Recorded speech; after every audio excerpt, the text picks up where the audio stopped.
If you're thinking of taking a break from Facebook or just want to deactivate your account for a while, you're in the right place. Today I'm going to show you how to deactivate your Facebook account.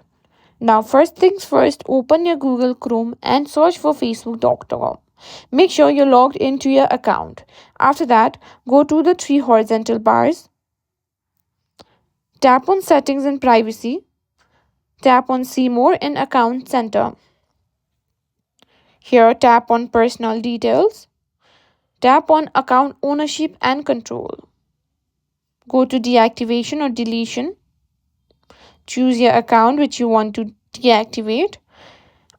Here you can find two options, that is to deactivate or delete your account. Simply choose deactivate account. If you mistakenly choose delete account, it will permanently delete your account. After that, click on continue. You'll be asked to confirm your decision and provide a reason for deactivating. And after you deactivate, your both account or Facebook page will be deactivated as well.